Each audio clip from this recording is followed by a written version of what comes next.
बिस्मिल्लाहिर्रहमानिर्रहीम। Programme focus में आपको खुशामदीद कहते हैं। बिजनेस अपडेट में सबसे पहले बात करेंगे पाकिस्तान स्टॉक एक्सचेंज की। आज मार्केट रेड जोन में दाखिल हुई, रेड जोन में ट्रेड होती रही और रेड जोन में ही बंद हुई। इंट्राडे में 100 इंडेक्स हाई पोजीशन में रहा 66,586 पॉइंट्स की हद पर। उसके बाद इंट्राडे लो 65,046 पॉइंट्स का रहा, यानी 67,000 ऑल टाइम हाई रहा 100 इंडेक्स का। उसके बाद करेक्शन आती रही, प्रॉफिट टेकिंग आती रही और आज हमने देखा कारोबारी हफ्ते का पहला रोज है और 100 इंडेक्स गिरते गिरते 66,000 पे आया, फिर 65,000 पे आ गया। मार्केट की क्लोजिंग 225 पॉइंट्स माइनस के साथ हुई और 65,200 पॉइंट्स की हद पर 100 इंडेक्स बंद हुआ। सेंटिमेंट्स ज़्यादातर ब्रोकर्स के यही थे कि वो खरीदे हुए शेयर्स फौरी तौर पर बेच दें और 380 कंपनियों में मजमूई तौर पे कारोबार हुआ। 263 कंपनियों के शेयर्स माइनस में रहे और 106 कंपनियों के शेयर्स पॉजिटिव रहे। आज 100 इंडेक्स की पोजीशन वीक थी और बैंकिंग स्टॉक्स में हमने फरोख देखी, ऑयल एंड गैस सेक्टर के स्टॉक्स में हमने फरोख देखी, आईटी सेक्टर के स्टॉक्स में हमने फरोख देखी।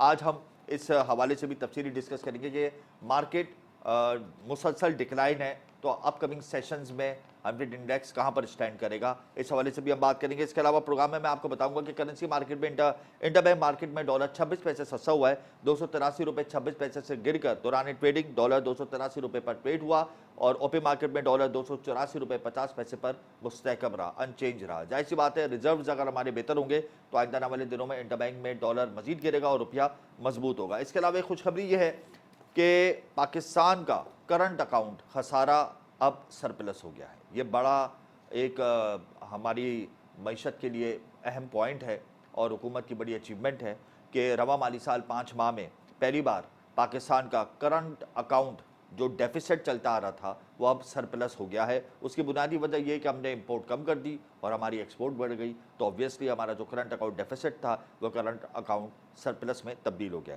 नवंबर में current account 90 lakh dollar surplus रहा, स्टेट बैंक ने आदादोशुमार जारी कर दिए हैं। अक्टूबर में current account 18 crore 40 lakh dollar खसारे में रहा था।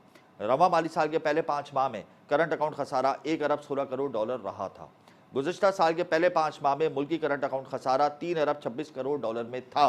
बरामदात में इजाफा और दरामदात पर कंट्रोल से करंट अकाउंट सरप्लस हुआ है।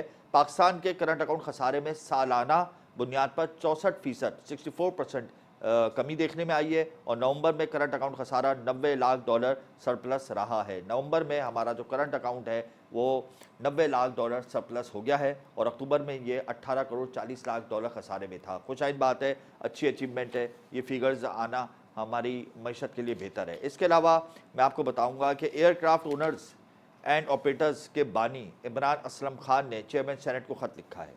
वो ख़त लिखने की नौबत क्यों पेश आई, पहले तो मैं वो आपको पस मंज़र बता दूँ कि कौमी एविएशन पॉलिसी का इजरा हुआ और मुख्तलिफ एयर सर्विसेज लाइसेंस की कैटेगरीज़ की फ़ीसों में इजाफा कर दिया गया है। नई एविएशन पॉलिसी के आने से खलबली मच गई है और कॉन्फ्लिक्ट्स पैदा हो गए हैं वजारत हवाबाजी में। उसके बाद चेयरमैन सेनेट की कायमा कमेटी और वहाँ का जो ऑर्डर्स था उसको हवा में उड़ा दिया गया। उसके बाद अभी जनरल एविएशन इंडस्ट्री में भी खलबली मच गई है, नई एविएशन पॉलिसी को मुस्तरद कर दिया है। वो मुस्तरद क्यों किया है, पहले तो मैं आपको इसकी वजह बता दूँ। जो कौमी एविएशन पॉलिसी 2023 आई है उसमें अब नए रेगुलेशंस ये आए हैं कि आरपीटी लाइसेंस के लिए 100 मिलियन रुपए इब्तदाई सिक्योरिटी डिपॉजिट भी लाजमी करार पाया है। पैसेंजर्स और cargo regular public transport licence इजरा से कबल 600 मिलियन रुपए पेड अप कैपिटल ज़रूरी करार पाया है, यानी तमाम चार्जेस बढ़ा दिए हैं, तमाम सिक्योरिटी डिपॉजिट्स बढ़ा दिए हैं। एरियर वर्क लाइसेंस क्लास 1 का जो डिपॉजिट है वो भी बढ़ा दिया है। फ्लाइंग स्कूल लाइसेंस क्लास 1 के लिए 10 मिलियन पेड अप कैपिटल और 3 मिलियन इब्तिदाई कैश सिक्योरिटी डिपॉजिट लाजमी करार दे दिया गया है। तो ये तमाम डिपॉजिट्स जो बढ़ाए हैं और पेड अप कैपिटल की शरह में इजाफा हुआ है, इस पर एयरक्राफ्ट ओनर्स एंड ऑपरेटर्स के बानी इमरान असलम खान ने चेयरमैन सेनेट को ख़त लिखा है और एयरक्राफ्ट ओनर्स एंड ऑपरेटर्स के बानी इमरान असलम खान ने तहफ़्फ़ुज़ात का इज़हार किया है कि चेयरमैन सेनेट कायमा कमेटी के जो अहकामात हैं उनको उड़ा दिया गया है हवा में। सेनेट के मंजूर शुदा जो रूल्स थे उन पर अमल दरामद नहीं किया गया। सेनेट हवाबाजी कमेटी की रिपोर्ट 4 अगस्त 2022 को मंजूर की गई थी। एविएशन पॉलिसी को 3 अक्टूबर तक नाफिज करना था, वजारत हवाबाजी का फ़र्ज था ये, लेकिन उन्होंने अपने फ़राइज़ को सरअंजाम नहीं दिया। तो अब मुस्तकबिल क्या होगा जनरल एविएशन का, डिपॉजिट्स भी बढ़ा दिए, फ़ीस भी बढ़ा दिए, अब कारोबार करना मुश्किल हो गया है। तो जनरल एविएशन इंडस्ट्री का क्या मुस्तकबिल होगा पाकिस्तान में। इसके अलावा नौ मुंतखब सदर Pakistan tax bar association Kashif Mumtaz ने एक बड़ा इंकशाफ किया और कहा है कि जो लोग टैक्स नहीं देते उन्हें नुमाइंदगी का भी हक नहीं होना चाहिए। टैक्स कल्चर को प्रमोट नहीं करता पॉलिटिकल कल्चर, यानी सियासतदान सबसे बड़ी रुकावट है टैक्स नेट को बढ़ाने में। और इन्होंने कहा है कि election commission tax return file ना करने वाले उम्मीदवार के कागजात नामजदगी अब जो इंतखाबात होने वाले हैं वो उसमें मुस्तरद कर दे, कबूल ना करे। सियासतदान चाहे तो ये निज़ाम यूँ ही चलता रहे, टैक्स रेट ना बढ़े, ना टैक्स की जीडीपी बढ़े, और एफबीआर टैक्स नेट और वसूली में इजाफे के लिए टेक्नोलॉजी का इस्तेमाल करे। काशिम मुमताज़ ने बहुत अच्छा ये मशवरा दिया है। और इन्होंने एक और बड़ी बात कही है कि एफबीआर के जो अफसरान इनकम टैक्स रिटर्न जमा नहीं कराते उन्हें टैक्स वसूली के काम से हटाया जाए। कराची में इन्होंने ये गुफ्तगू की है साफियों से गैर रस्मी मुलाकात में। और आखिर में मैं आपको बताऊंगा कि पोल्ट्री सेक्टर से वाबस्ता एसोसिएशंस ने आज हड़ताल कर दी है। कराची के मुख्तलिफ इलाकों में हड़ताल की है, जिसकी वजह से कराची में जो पोल्ट्री सेक्टर का काम है मुकम्मल तौर पर बंद है। एहतजाज किया है और उस एहतजाज की वजह यह है कि छापे मारे जा रहे हैं। कमिश्नर कराची के प्राइस लिस्ट के हिसाब से हम मुर्गी बेच नहीं सकते, और जाहिर सी बात है जब कमिश्नर कराची लिस्ट बनाते हैं तो उस हिसाब से सबको बेचना है, ख्वाह वो मुर्गी का गोश्त का दाम हो, सब्ज़ी हो, फ्रूट हो। तो इस हवाले से जब टीमें मुतारिक होती हैं, जब टीमें छापे मारती हैं और फिर उनके ऊपर भारी भारी जुर्माने करते हैं, तो आज कराची जिसमें सबसे ज़्यादा मुर्गी की खपत है वहाँ के एसोसिएशन ने ये हड़ताल कर दी है और एहतजाज रिकॉर्ड कराया है। और रिटेलर्स और होलसेलर्स ने आज मुर्गी के ऑर्डर्स भी नहीं दिए। तो इस हवाले से कमिश्नर कराची मुतारिक हो गए हैं। उन्होंने आइंदा आने वाले दिनों में मुलाकात का वक्त तो रख दिया है, लेकिन एसोसिएशन के जो नुमाइंदगान हैं वो आज भी सरापा एहतजाज हैं और कह रहे हैं कि आज हमने ये हड़ताल की है, कल भी हम इस हवाले से मुशावरत करेंगे और अपनी एक पॉलिसी बनाएंगे। जाहिर सी बात है जब महंगाई को कंट्रोल नहीं किया जाएगा तो महंगाई मज़ीद बढ़ेगी। कमिश्नर कराची की जो प्राइस लिस्ट है, या कमिश्नर कराची हो या कहीं पाकिस्तान भर के कहीं किसी भी सूबे किसी भी शहर के कमिश्नर हो, अगर वो अपनी प्राइस लिस्ट के रेट को बहाल नहीं करेंगे तो महंगाई बढ़ती जाएगी, ज़ख़ीरा अंदोज़ माफिया मुतारिक होती जाएगी। सबका अपना अलग अलग रेट है। इन्फ्लेशन दिन ब दिन बढ़ रहा है। इस वक्त भी ग्राउंड रियलिटी पर इन्फ्लेशन 45% है। एक आम सारिफ को कोई फ़ायदा नहीं पहुँचता है। अब अगर टीमें मुतारिक हो रही हैं और वो छापे मार रही हैं उन लोगों के खिलाफ जो मनमाने रेट लगा के चीज़ें फ़रोख्त करते हैं, तो भाई सामने वाले को भी चाहिए कि वो कमिश्नर कराची की लिस्ट के ऊपर अमल पैरा हो। और अगर कमिश्नर कराची लिस्ट के ऊपर जो रकम मुख्तस कर रहे हैं वो रकम भी रियलिटी बेस हो। जाहिर सी बात है दुकानदार का कहना है, होलसेलर रिटेलर का कहना है बिजली और गैस इतनी महंगी हो रही है कि हम इस दाम पे नहीं बेच सकते। कमिश्नर कराची को भी पता है इस दाम में नहीं बेच सकता, या किसी भी कमिश्नर को पता है या किसी भी प्राइस लिस्ट कंट्रोल इदारे को पता है कि जो वो रकम का तयन कर रहे हैं उस रकम पर चीज़ फ़रोख्त नहीं हो सकती। तो फिर उस रकम को मुशावरत के साथ मैनेज करें ताकि उसका फ़ायदा सारिफ तक बराह रास्त पहुँच सके।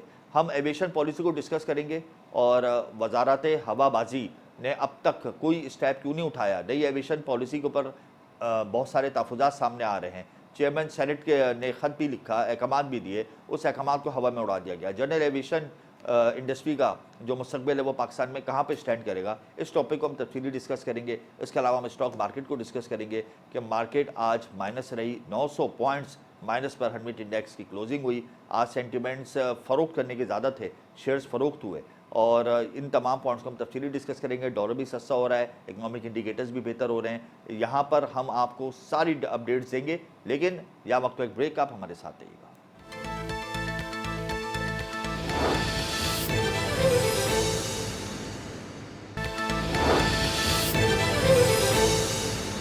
Welcome back.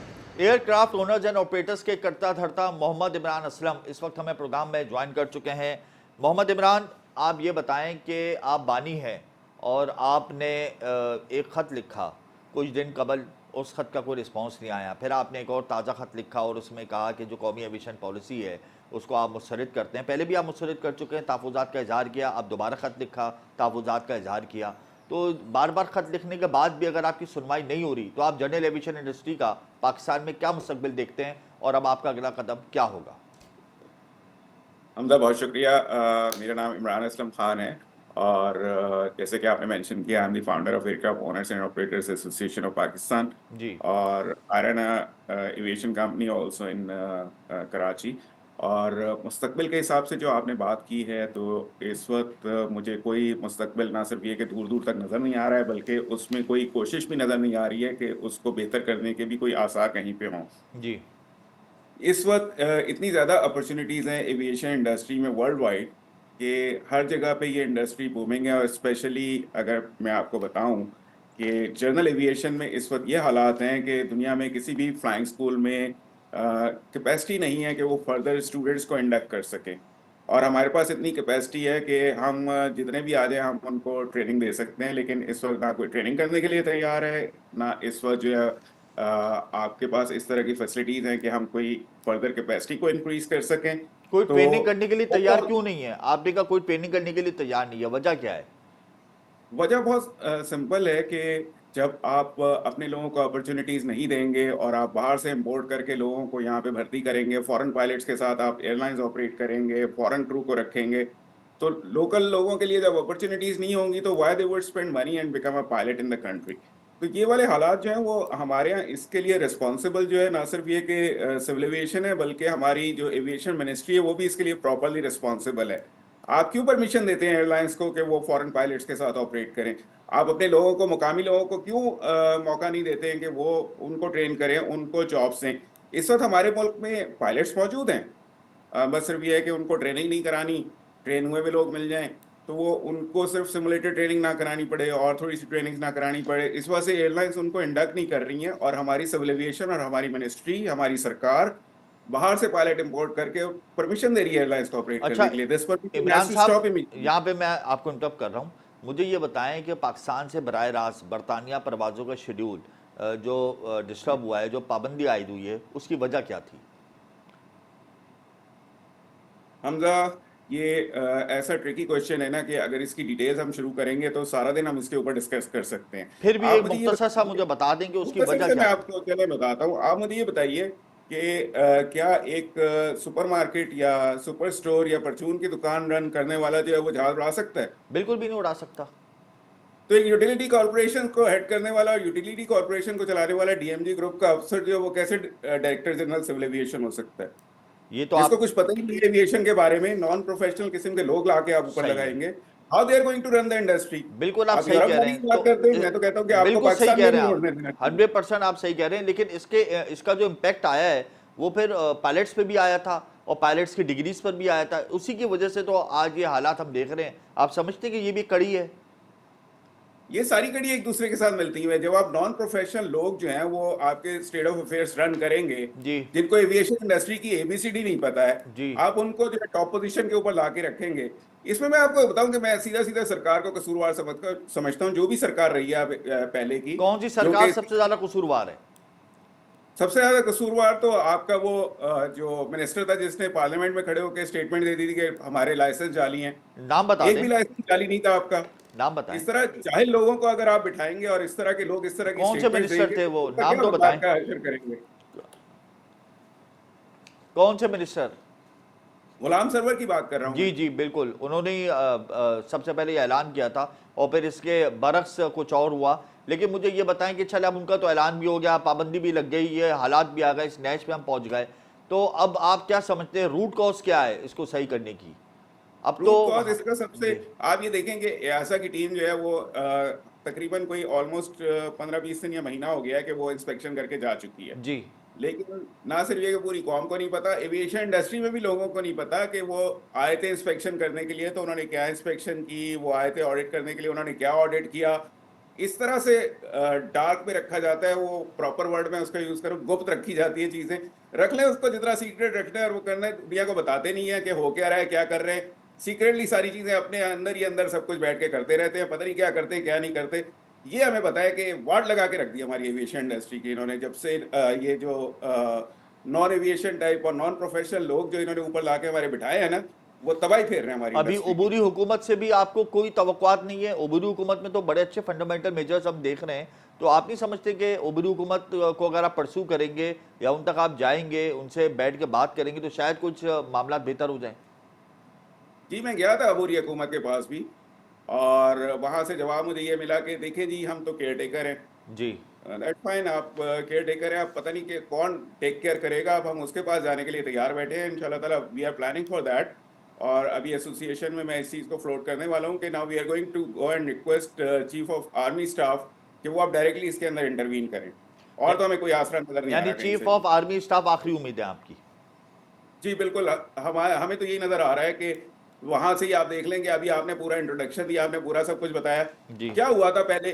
कहाँ पे था डॉलर, कहाँ पे थी इकोनॉमी, कहाँ पे क्या क्या मसले मसाइल थे, स्टॉक एक्सचेंज, आप ही के प्रोग्राम से मैं सुनता चला आ रहा हूँ, देखता चला आ रहा हूँ। जी। तो चीजें इंप्रूव होना शुरू हुई हैं। तो आपका क्या ख्याल है, क्या ये केयरटेकर गवर्नमेंट कर रही है? ऑब्वियसली इसका सारा क्रेडिट जो है हमारा आर्मी चीफ पे जाता है, इसमें कोई दो राय नहीं है। तो बस ठीक है, जहाँ पे पावर सेंटर है हम वहीं पे अप्रोच करेंगे फिर, अब और तो कोई आसरा नहीं है हमारे पास। अच्छा अदरवाइज ये है कि बस इमरान तैयारी साहब रखें। इमरान साहब ये बताएं कि कौमी एविएशन पॉलिसी 2023 जो आई है, इसमें ये जो चार्टर सर्विस लाइसेंस है, इसका जो सिक्योरिटी डिपॉजिट है, इसका जो पेड अप कैपिटल है, फिर फ्लाइंग स्कूल लाइसेंस को हासिल करने के लिए जो डिपॉजिट है, और फिर ग्राउंड स्कूल लाइसेंस का जो लाइसेंस है, इनकी जो कीमतों में इजाफा हुआ है, इसमें जितनी तेजी से इसकी शरह में इजाफा हुआ है, तो उसके बाद तो मुझे तो नहीं लगता कि यहाँ पे कोई पायलट बन पाएगा, आपको स्कूल बन कर पाएंगे, जनरल एविएशन इंडस्ट्री पनप पाएगी।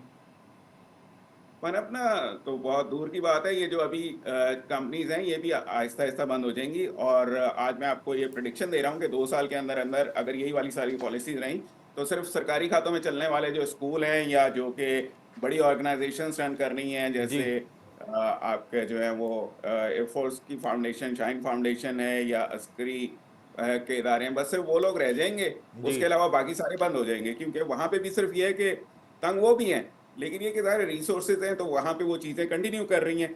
प्राइवेट कैपेसिटी में कोई कब तक इस तरह से इन्वेस्ट करके कर सकता है? There were so many people who applied for different licenses, और उन्हें वो चार्टर के license, tourism promotion and regional integration के लाइसेंस, फ्लाइंग स्कूल के लाइसेंस मिले। लेकिन क्या रीजन है कि वो लोग बिजनेस स्टार्ट नहीं कर पाते हैं? और क्या रीजन है कि जिनके पास लाइसेंस थे और जो बिजनेस कर रहे थे वो बंद होते चले जा रहे हैं? तो जहालत की इंतहा है हमारे यहाँ, कोई सुनने वाली नहीं है, कोई देखने वाली नहीं है। कितनी अब वो कंपनीज जो मैंने हैं आपको बताया यहाँ ना कि पर बस जो इस वही एक वक्त ऑप्शन रह जाता है। अपनी सर्विसेज दे रही हैं? कितनी कंपनीज हैं किस सिलसिले में आप बात कर रहे हैं? जो यहाँ पे पैलेट्स बनाने की तरबियत दे रही हैं? जनरल एविएशन इंडस्ट्री की कितनी यहाँ पे कंपनीज हैं जो परफॉर्म कर रही हैं, और कितनी तबाही के धाने पे पहुंच गई हैं?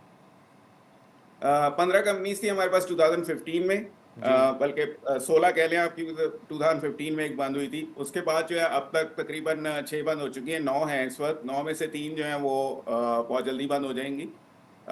कुछ के हालात तो इस तरह के हैं कि वो इस वक्त सैलरी देने की भी पोजीशन में नहीं है। तो डेफिनेटली इस तरह के हालात के साथ तो कोई भी बिजनेस रन नहीं कर सकता ना। और इसके साथ कसूरवार आप साथ किसको समझते हैं इमरान साहब? डीजी सिविल एविएशन कसूरवार को, का मिनिस्टर को? कसूरवार कसूरवार मैं समझता हूँ civil aviation authority of Pakistan और मिनिस्ट्री ऑफ एविएशन को। और definitely in the end government ही की आप बात कर रहे हैं ना, जी। क्योंकि जहालत की ये इंतहा है कि एबीसीडी पता नहीं हो और आप रन कर रहे हो सिविल एविएशन। ये वही वाली बात है कि मैंने आपको कहा ना कि परचून की दुकान वाले को आप कहें कि जाके जहाज उड़ा ले, वो उड़ा लेगा क्या? यानी आप कह रहे हैं कि जो डीजी सिविल एविएशन है इस वक्त मौजूदा, उनका कोई एक्सपीरियंस नहीं है? क्या एक्सपीरियंस है उसका? यहाँ पे आके उसने एक्सपीरियंस करना शुरू किया है सारा सब कुछ। उससे पहले वो डीएमजी ग्रुप में था और उसके साथ साथ मतलब यूटिलिटी कॉर्पोरेशन को रन करता रहे। बहुत अच्छा रन किया होगा वहां पे, बहुत ईमानदार आदमी है। लेकिन उसकी ईमानदारी को मैं चाटू क्या यहाँ पे कि मेरी इंडस्ट्री तबाह हो रही है? तो अब आपका नेक्स्ट स्टेप क्या होगा जब आप नेक्स्ट स्टेप उठाने का एक अज़म कर चुके हैं? आपकी एक सबसे बड़ी एसोसिएशन है और आपने अभी पीएम को भी खत लिखा है, मिनिस्टर को भी खत लिखा है, तो अब आपका नेक्स्ट स्टेप क्या होगा फाइनली? नेक्स्ट स्टेप तो ये है कि मैं तो पाकिस्तान में बिजनेस को वाइंड अप कर रहा हूँ आहिस्ता आहिस्ता, और इसी तरह जाहिर है कि बाकी लोग भी वाइंड अप करेंगे। And I am doing all my investment in middle east and in Canada. और मैं आपको बताऊं कि आई हैड अ प्लान कि मैं पाकिस्तान में दुनिया की सबसे बड़ी एयर एम्बुलेंस सर्विस स्टैब्लिश कर दूंगा। उसके लिए मैंने इन्वेस्टमेंट गैदर की, उसके लिए मैं बहुत बड़े बड़े इन्वेस्टर्स का मैंने कंसोर्शियम बनाया, उनको मैंने कन्विंस किया कि पाकिस्तान में आके इन्वेस्ट करें। जी। पाकिस्तान में आने के लिए वो तैयार हो गए। मैंने 2018 में एरियल वर्क्स लाइसेंस अप्लाई किया, जो कि एयर एम्बुलेंस के लिए चाहिए होता है, एरियल वर्क्स इंटरनेशनल लाइसेंस। 2018 से आज ये 2023 है, आप लाइसेंस ही अंदाजा नहीं लगा मिला लें आपको? कि I couldn't get that licence. जिन लोगों को, जिस कंसोर्शियम को बना के मैं कन्विंस करके पाकिस्तान लेकर आ रहा था, आज उनसे ही मैं माजरत करता फिर रहा हूँ कि यार मुझे तो लाइसेंस ही नहीं मिला बिजनेस करने के लिए। और यानी अब अगर लाइसेंस मिल भी जाएगा तो I am the one who is going to convince them कि प्लीज डोंट कम। इस किस्म के हालात में बिजनेस नहीं हो अच्छा, सकता। यानी एक एफडीआई आ रही थी, वो एफडीआई ना आ सकी सिर्फ और सिर्फ एक खराब पॉलिसी की वजह से। खराब पॉलिसी की वजह से, खराब एटीट्यूड की वजह से। पॉलिसियां जितनी भी गंदी हो, अगर एटीट्यूड सही हो ना कि सही तरीके से हैंडल किया पाकिस्तान जाए। में कितनी एयर क्या पॉलिसी में एम्बुलेंसेज है? भी ये तो नहीं लिखा ये कि तो आप बता 3 दें साल इमरान 5 साल साहब, लाइसेंस ही नहीं देंगे किसी को। पाकिस्तान में कितनी एयर एम्बुलेंसेज हैं इस वक्त? पाकिस्तान में कोई एयर एम्बुलेंस नहीं है, सिर्फ एडी की एक एयर एम्बुलेंस काम करती है, वो भी एक छोटे जहाज के साथ डोमेस्टिक ऑपरेट करती है। और उसको भी इन्होंने 5 साल से ग्राउंड रखा हुआ था, वो भी मेरे पास फैसिलिटी आए और उन्होंने मुझे बताया कि इस तरह से ये हालात है, तो उनकी भी वो एयर एम्बुलेंस सर्विस जो है वो मैंने रिवाइव करके दी है, and we are the operator of that air ambulance also. Pakistan में कोई एयर एम्बुलेंस नहीं है इस वक्त? पाकिस्तान में एयर एम्बुलेंस है जो कि सिर्फ डोमेस्टिक ऑपरेट करती है, इंटरनेशनल ऑपरेट नहीं करती। और वो भी सिर्फ ईडी के पास है? जी, वो भी सिर्फ ईदी के पास है। अच्छा अच्छा, तो अब इमरान साहब फाइनली मुझे ये बता दें कि आर्मी चीफ से कब आप राब्ता करेंगे, कैसे उनसे राब्ता होगा, कब लेटर लिखेंगे, क्या करने जा रहे हैं, या कोई आप लोगों ने राब्ता कर लिया है, क्या है मामला इस हवाले से? जी सर, मैंने अप्रोच किया है कुछ लोगों को और जी रिक्वेस्ट की है कि हमारी मीटिंग अरेंज करवा दी जाए, और अगर लेटर लिखने की ज़रूरत होगी तो वो लेटर भी हम लिख देंगे। पहले ये है कि वी नो दी चैनल, जी कि किस चैनल से अप्रोच करना है और क्या करना है, because I am also retired air force officer, तो मुझे इन चीज़ों के बारे में आइडिया है कि क्या प्रोटोकॉल और किस तरीके से आपको मीटिंग वगैरह के लिए रिक्वेस्ट करनी चाहिए। जी। तो we are going to follow that same protocol, और इंशाल्लाह ताला हम उनसे मुलाकात भी करेंगे और भरपूर तरीके से अपना पॉइंट ऑफ व्यू भी पेश करेंगे। अगर किसी ने इसको फौरी तौर पे नहीं संभाला, जी तो आप ये देख लें कि पीआईए का क्या हशर निकाला है इन्होंने। बिल्कुल। उसके बाद जो है वो आप देख लें कि बाकी इंडस्ट्री के साथ क्या करते चले जा रहे हैं। यहाँ पे आपने वो क्लरिकल स्टाफ टाइप बिठाया हुआ है, वो इनको जो लिख के दे देता है वो इसको जाके अप्रूव करके एविएशन नहीं पॉलिसी तो बना देते सेनेट हैं, की उसको कायमा ऊपर कमेटी ने लिख के। जब रूल्स दे दिए इनको, इनको रेगुलेशंस प्रोवाइड कर दिए, तो उसको हवा में क्यों उड़ा दिए?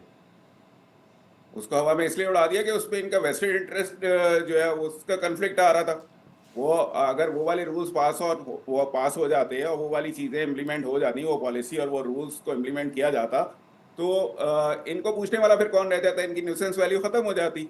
वो अपनी न्यूसेंस वैल्यू तो खत्म नहीं होने देंगे ना, वहां से ही तो उनके खाते चलते हैं सारे कुछ, उनके तो वेस्टेड इंटरेस्ट है वहां पे। अदरवाइज आपका क्या ख्याल है कि इस तरह से डिफिकल्टीज क्रिएट की जाती है क्या बिजनेस करने में? आपको कोई तवक्को नहीं है इन लोगों से, कोई उम्मीद नहीं है? क्या तवक्को होगी? आप ये देखिए ना, 2015 से मैंने आपको बताया था कि मैं इसमें एफर्ट करता चला आ रहा हूँ। जी पहले भी वो ब्यूरोक्रेट लगाया हुआ था इन्होंने, उसको जाके मैंने चैलेंज किया इस्लामाबाद हाई कोर्ट पे, अतरमल्ला साहब जब चीफ जस्टिस होते थे। जी ठीक है, 1 वीक के जी आप मेरिट के ऊपर यहाँ पे बंदा ला के लगाएं, और रिमूव किया उन्होंने उसको। उसके बाद वो मेरिट के ऊपर ला के जो लगाया उन्होंने, वो आप देख लें, यूटिलिटी कॉर्पोरेशन का एमडी जो है वो डीजी सिविल एविएशन है, चलाले सिविल एविएशन फिर मुल्क की उसके साथ आप। बहुत शुक्रिया मोहम्मद इमरान असलम खान, आपने अपना कीमती वक्त दिया। आज यूटिलिटी कॉरपोरेशन के जो एमडी हैं वो डीजी सिविल एविएशन बने बैठे हैं, और बहुत इस वक्त सबुतास हो गई है हमारी जनरल एविएशन इंडस्ट्री, और इस हवाले से शदीद तहफ़्फ़ुज़ात का इज़हार किया है बानी aircraft owners and operators Mohammad Imran Aslam Khan ने, और बहुत जल्द आर्मी चीफ से मुलाकात करने का इशारा भी दे दिया है। और इन्होंने एक और इंकशाफ किया कि पाकिस्तान में कोई एयर एम्बुलेंस सर्विस ही नहीं है डोमेस्टिक लेवल पे।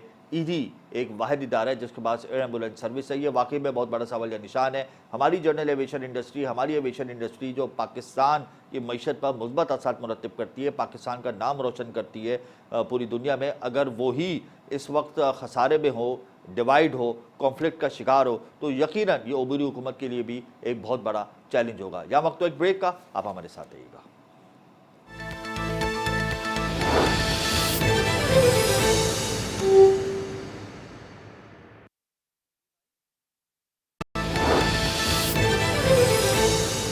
Welcome back. प्रोग्राम में इस वक्त हमें ज्वाइन कर चुके हैं, सॉरी दोबारा से कर लें।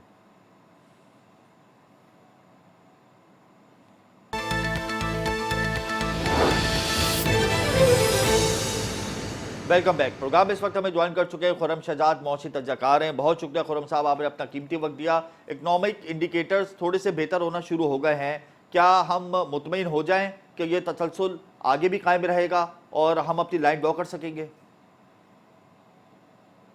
जी देखिए, बात यह है कि इंडिकेटर्स जो अभी नजर आ रहे हैं वो फिलहाल तो स्टेबलाइज होते हुए नजर आ रहे हैं। और जी एक अच्छी चीज ये है कि जो करंट अकाउंट डेफिसिट आया है, इसमें जो हमारी दरामदाद और बरामदाद हैं, जो इम्पोर्ट और एक्सपोर्ट्स हैं, इसके अंदर एक्सपोर्ट्स में थोड़ी बेहतरी नजर आ रही है, जो कि अच्छा साइन है। क्योंकि पिछले साल अगर आप देखें तो इम्पोर्ट्स जो थी उसमें उतनी ही ग्रोथ थी जितनी एक्सपोर्ट्स में थी, या इनफैक्ट इम्पोर्ट्स में ज्यादा ग्रोथ आना शुरू हो गई थी। और फिर एक पॉइंट पे आके इम्पोर्ट्स पर रिस्ट्रिक्शंस लगाई गई, ताकि जी जो है इम्पोर्ट्स, हमारे पास डॉलर्स नहीं थे तो हम इम्पोर्ट ज्यादा कर नहीं पा रहे थे, जिसकी वजह से रिजर्व हमारे बहुत कम हो रहे थे।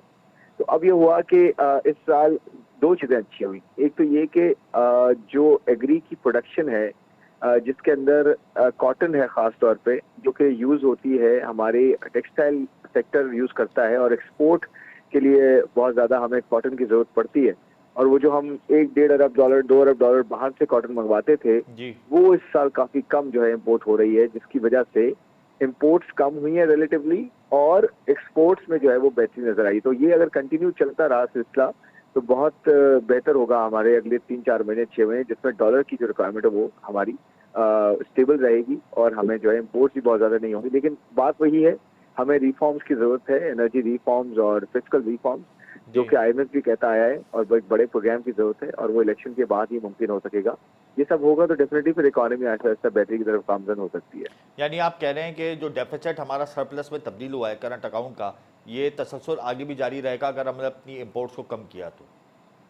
जी बिल्कुल, अगर हमारी एक्सपोर्ट बेहतर होती रही और हमें आईटी एक्सपोर्ट की तरफ बहुत ज्यादा जो है ध्यान देना है, और हमें फ्रीलांसिंग को किस तरह से कंटेन, हमें वैल्यूएडिशन की तरफ जाना है, जी दोनों चीजों में। उसके लिए एक बेहतर इंफ्रास्ट्रक्चर की जरूरत है, डिजिटल इंफ्रास्ट्रक्चर की भी जरूरत है और फिजिकल इंफ्रास्ट्रक्चर की भी जरूरत है। तो हमारे अर्बन एरिया सिटीज को अच्छा इंफ्रास्ट्रक्चर देने की जरूरत है, ताकि हमारी एक्सपोर्ट सपोर्ट सिटीज ये सारी एक्सपोर्ट्स को जो है एकोमोडेट कर सकें। हमारे यहाँ ह्यूमन है, उसको हमें स्किल करना है, और दुनिया के नए जो प्रैक्टिस हैं, नई जिद्दत है, उसके हिसाब से उन्हें तैयार करने की जरूरत है। ये सारे काम बेहतर हो जाएंगे, इन्वेस्टमेंट भी आएगी, एक्सपोर्ट भी बढ़ेगी, इकोनॉमी भी ग्रो करेगी। लेकिन हमें अपनी ह्यूमन रिसोर्स को बेहतर जो है वो गाइड करना है, बेहतर तरीके से उसे स्किल करना है, ताकि वो एक्सपोर्ट्स में जो है अपना किरदार अदा कर सके, खासकर सर्विसेज एक्सपोर्ट्स में।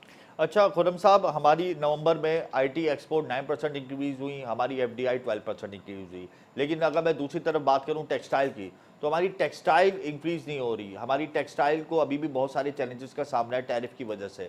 तो आप नहीं समझते कि टेक्सटाइल जो हमारी एक्सपोर्ट में कलीदी किरदार अदा करता है, अगर वो परफॉर्म नहीं करेगा तो हम अपना साल के अख्ताम में टारगेट अचीव नहीं कर पाएंगे? देखिए बिल्कुल टेक्सटाइल को परफॉर्म करना चाहिए, और मेरे ख्याल में ये जो टैरिफ की रैशनलाइजेशन है, खासकर पावर टैरिफ की आप शायद बात कर रहे जी हैं, बिल्कुल। तो पावर टैरिफ की रैशनलाइजेशन जरूरी थी, गैस की प्राइसेस बढ़ना जरूरी थी, और हमें वैल्यू करना है रिसोर्सेज को, और एट द सेम टाइम जो सेक्टर्स हैं जो डॉलर्स लेकर आ रहे हैं उनको सपोर्ट भी करना है, उनको भरपूर सपोर्ट करना है फाइनेंसिंग के थ्रू, कंपेटिटिव पावर टैरिफ के थ्रू, ताकि उनको कॉस्ट कम पड़े और वो ज़्यादा से ज़्यादा फॉरेन एक्सचेंज अर्न कर सके मुल्क के लिए।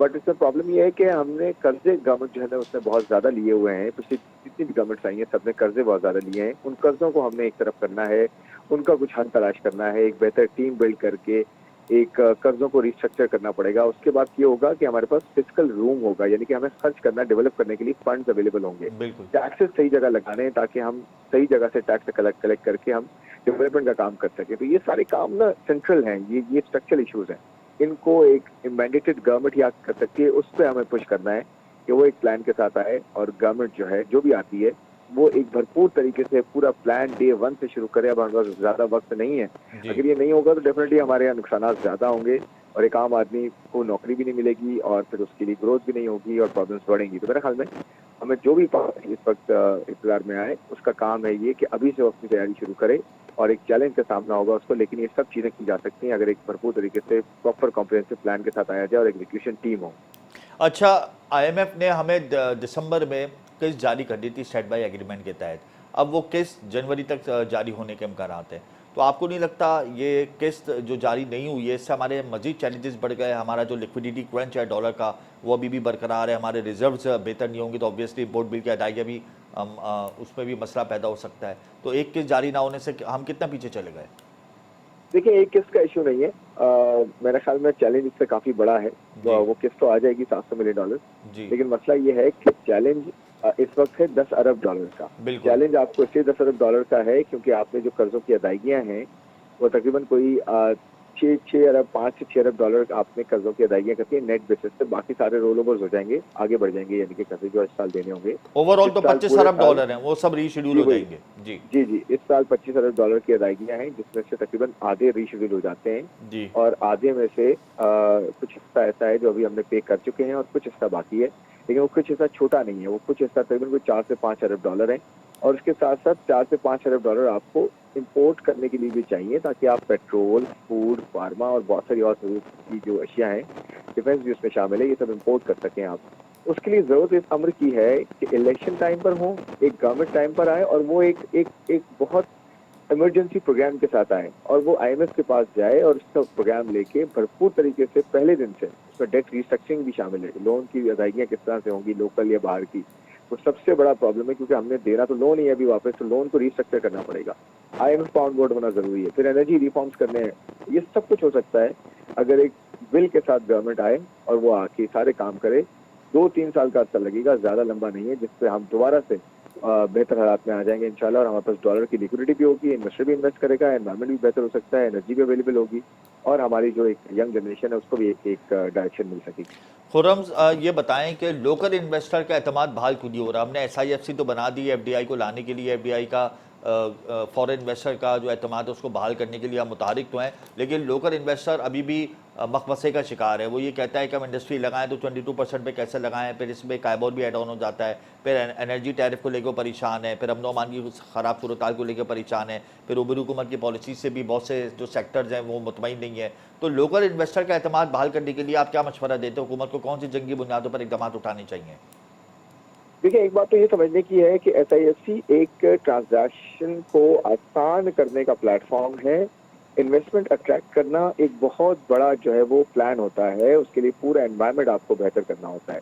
SIFC की जो एस्टैब्लिश करना है वो इसलिए है कि कोई इन्वेस्टर पाकिस्तान में आता है तो उसे कोई मुश्किलात का सामना ना बिल्कुल, करना पड़े, ब्यूरोक्रेटिक एतमाद बहाल करने हर्डल्स के ना लिए वन मिले। विंडो ऑपरेशन, तो बिल्कुल। एक प्लेटफॉर्म ट्रांजैक्शन आसान करना, और दूसरा ये डिसीजन कि क्या पाकिस्तान में इन्वेस्टमेंट करनी चाहिए, लोकल भी ये सोचें या बाहर वाले भी, उसके लिए आपको एनवायरनमेंट बेहतर देना पड़ेगा, और वो वक्त के साथ आता है। जैसे मैंने कहा ना, ये सारे एनर्जी रिफॉर्म्स, फिस्कल रिफॉर्म्स, और दूसरे आपको सिविलियन के और जो है आपको चैलेंज क्या है हमारा इस वक्त? ट्रांसपोर्ट सबसे बड़ा चैलेंज क्या है? सबसे बड़ा चैलेंज? रिफॉर्म्स है ना, रिफॉर्म्स हैं। आप रिफॉर्म्स नहीं करेंगे, एनर्जी का सबसे बड़ा इशू है इस वक्त। एनर्जी आपको सस्ती भी नहीं मिलती, सप्लाई भी इसकी पूरी नहीं मिलती, और आपको जो है वो नुकसान भी पहुंचा रही है। तो आपको एनर्जी को रिजॉल्व करना है। एनर्जी रिजॉल्व होगी तो आपको इन्वेस्टर को भी सस्ती बिजली मिलेगी, सस्ता पावर मिलेगी, सस्ती गैस मिलेगी, जो भी एनर्जी के और फ्यूल्स हैं, जिस तरह से एनर्जी जिस फॉर्म में भी मिले। एनर्जी मिलती है तो इन्वेस्टमेंट होती है और ग्रोथ होती है, प्रोग्रेस आती है। एनर्जी नहीं होगी तो प्रॉब्लम होती है। दूसरा बड़ा मसला है हमारे यहाँ जो गवर्नमेंट का फुटप्रिंट है जी, पब्लिक सेक्टर में, प्राइवेट सेक्टर में, ये बहुत बड़ा है। प्राइवेटाइजेशन का जो है ना वो अमल काफी अरसे से रुका हुआ है। उसको हमने जो है तकवीत देनी है, फौरन से उसे शुरू करना है, उसे आगे लेके चलना है, और जान छुड़वानी है इन बड़े हाथियों से, सफेद हाथियों से, जो कि फिस्कल आपका टैक्स खा रहे हैं बहुत ज्यादा। तीसरी चीज है टैक्स रिफॉर्म्स। टैक्स का बर्डन बहुत ज्यादा है इन्वेस्टर्स के ऊपर, एक इकोनॉमी के ऊपर, एक आम आदमी के ऊपर, एक सैलरीड क्लास के ऊपर बहुत ज्यादा टैक्स बर्डन है। जब भी टैक्स ज्यादा होता है तो उस इकोनॉमी में उसको दोबारा उस इकोनॉमी में सरमाया करने की जो कुव्वत होती है बहुत कम हो जाती है। तो ये 3 बड़े इश्यूज हैं जिनको अगर प्रायोरिटी पे जो है एड्रेस किया जाए तो बहुत ज्यादा रूम बन सकता है डेवलपमेंट का, और एक इन्वेस्टर जो है यहाँ पे आके इन्वेस्ट कर सकता है और SIFC जैसे प्लेटफॉर्म से आगे लेके जा सकता है। बहुत शुक्रिया, आपने अपना कीमती वक्त दिया। रिफॉर्म्स करने ज़रूरी हैं और उबूरी हुकूमत रिफॉर्म्स कर रही है, इसमें कोई दो राय नहीं कि स्मगलिंग नेटवर्क, मैनिपुलेशन, स्पेकुलेटर्स के खिलाफ जो क्रैकडाउन हुआ है ये एक बहुत बड़ा रिफॉर्म है। फिर टैक्स नेट को बढ़ाने के लिए IMF की टीम ने हमारी FBR की टीम के साथ मुशावरत की और टैक्स नेट को बढ़ाने के हवाले से मुसव्वदा एक तैयार किया है, उसके अंदर रिफॉर्म्स करने जा रहे हैं। बहुत खुशहाल मामलात हैं जो सर अंजाम दे रही है हमारी उबूरी हुकूमत, लेकिन अभी भी बहरहाल रिफॉर्म्स करने की ज़रूरत है, एक स्ट्रक्चर बनाने की ज़रूरत है। हमारी इकोनॉमी कैश रेट पे ज़्यादा चलती है, उसको बैंकिंग चैनल के अंदर लाने की, उसको एडजस्ट करने की एक ज़रूरत है। तो ये सारे रिफॉर्म्स हैं जो एक दिन में तो नहीं हो पाएंगे, इसके लिए वक्त दरकार है, और इसके लिए SIFC, हुकूमत की टीमें, वफाकी वज़ीर ख़जाना की टीमें मुतहरिक, और उम्मीद करते हैं कि रिफॉर्म्स हो जाएँ, जितनी जल्दी हो सके हो जाए, और इसका तसलसल इस मुल्क में बरकरार रहे। अगर तसलसल टूट जाएगा तो ये रिफॉर्म जो अभी हो रहे हैं इसका हमें कोई फ़ायदा नहीं होगा, और फिर हमारे जो मौसी चैलेंजेस हैं जो इस वक्त बढ़े हुए हैं वो मज़ीद बढ़ जाएंगे। या वक्त तो एक ब्रेक का, आप हमारे साथ आइएगा।